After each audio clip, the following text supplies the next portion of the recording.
Devin Williams, one of the best closers in all of baseball, is headed to the New York Yankees in a trade with the Brewers. The Yankees are giving up Nestor Cortes and second base prospect Caleb Durbin. This is a big move. Now, we knew the Yankees were very likely going to trade a starting pitcher after signing Max Fried. They had an overabundance of rotation options. You know, they have Heel and Garrett Cole, Max Fried, Clark Schmidt, Carlos Rodon, Marcus Stroman, Nestor Cortes. One of those two at the end, Stroman or Cortes, were probably gone, and it ends up being Nestor in this trade for Devin Williams. The Yankees' bullpen was a bit hot and cold. Of course, Clay Holmes was their closer for the majority of 2024, and eventually that just really started to not work out for them. You know, Clay Holmes blew a lot of saves, and Luke Weaver stepped up in that role, and he did a very good job. I mean, Luke Weaver was one of the MVPs for the Yankees in the postseason. He was locked down for the most part, and with this trade, maybe Weaver goes to be the setup man and D. Will is the closer. Either way, it's a fantastic 1-2 punch. Devin Williams is just amazing. You see, last year, he had a 43% strikeout percentage, a whiff rate at 40% as well. These numbers are nearly unheard of. Nobody hits the ball hard off of him. D. Will is fantastic. He's had some injuries in the past. He had a little bit of a postseason hiccup last year, much like Nestor Cortes, who's being moved in this trade.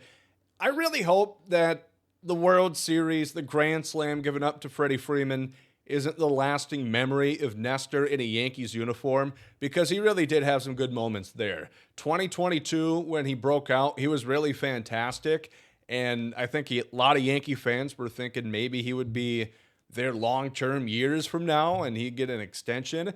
But 2023, through injury and poor performance, it was a very bad year on all accounts.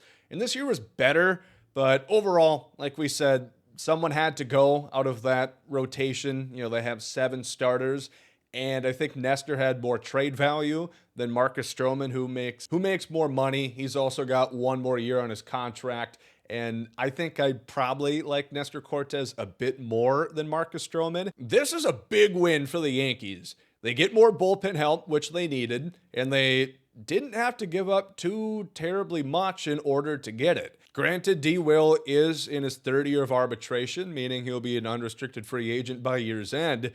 So it could just be a 1-year rental, which we've seen how that has panned out for the Yankees in recent memory.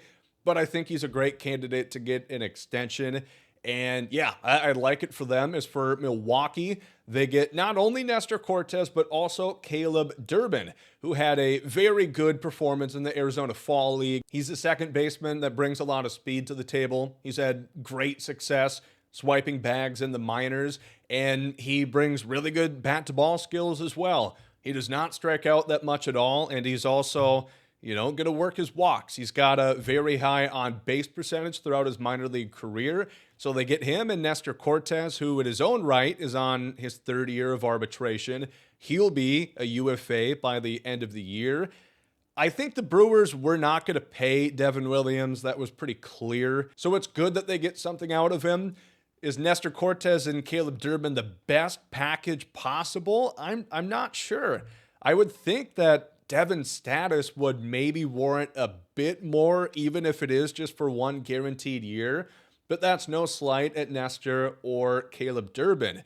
The Brewers need pitching. I mean, their rotation was okay last year. It got better by the end of the year. Freddie Peralta at the top of it. Tobias Myers looked pretty good. And then Aaron Savale, when he came over and traded with the Rays, he really shined as well. But Nestor adds on another option alongside guys like Colin Ray too. I don't think it's a top-end rotation, but I like the vision. They've got a ton of young offensive talent, and they're trying to bolster up the pitching and hopefully get back to the postseason and hopefully finally win a postseason series, which they haven't done since 2018, despite getting into October baseball nearly every year within that time frame. So overall, for the Brewers, I mean, that's Devin Williams and Josh Hader, two of the best relievers in baseball that have left in a couple of years now. Of course, Hader was in 2022 when they traded him to San Diego. And then Devin Williams now moving to New York. I would guess they'll have Trevor McGill step into that closing role, which I like him quite a bit.